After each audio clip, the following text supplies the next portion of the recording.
কিন্তু পারফেক্ট। পর্যন্ত লবণ দিই। আজকে বানাবো পাটায় বেটে কালো জিরা ভর্তা। অনেক বছর হয়েছে কালো জিরা ভর্তা খাই না, কারণ কি যে একটা ঘ্রাণ আসছে।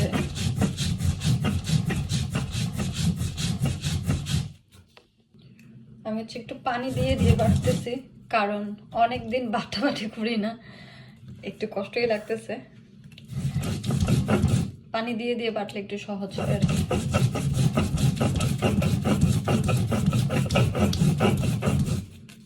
এই পর্যায়ে দিয়ে দিব কিছু হচ্ছে শুকনা মরিচ ভাজা বা টালা, যেটাই বলেন। এই কালো জিরা ভর্তায় কিন্তু সবকিছু টালাই দেয়। বেটে নিব।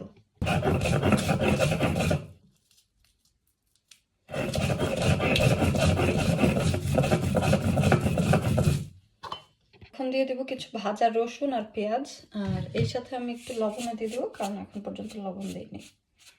স্বাদ মতোই দিচ্ছি। এগুলাকেও বেটে নেব।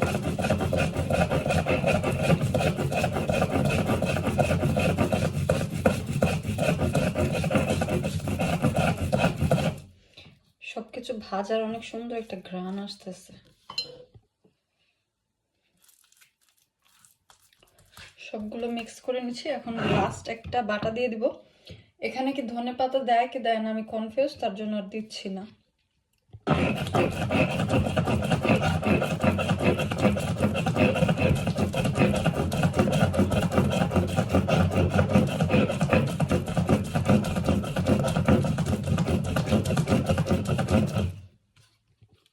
বাটাবাটি শেষ। এখন হালকা একটু সরিষার তেল দিব, একদম অল্প, খুব বেশি না, আবার কিন্তু তিতা লাগতে পারে।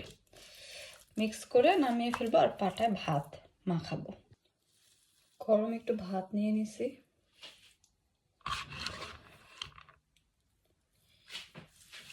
সুন্দর করে ভাবে পাটায় থাকা ভর্তাটাকে দিয়ে সুন্দর করে মাখিয়ে নেব। আর এই যে পুতায় একটু আছে, তার জন্য হালকা করে, আবার কিন্তু ভাতটাকে বেটে ফেলবেন না।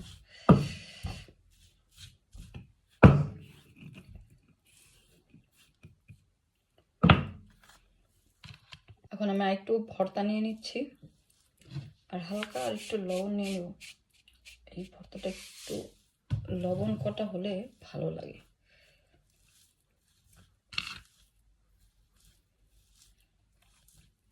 পাটার সাইজটা ছোট কিন্তু পারফেক্ট। এই তো পারফেক্ট ভাতের মুঠি। খেয়ে দেখি কেমন লাগে।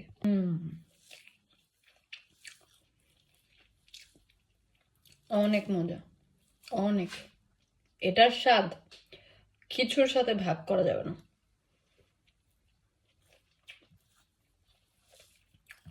পারফেক্ট লবণ হয়েছে, ঝালটাও দিয়েছি আমি। আর এটা কিন্তু পাটায় রেখে খেতেই ভালো লাগে।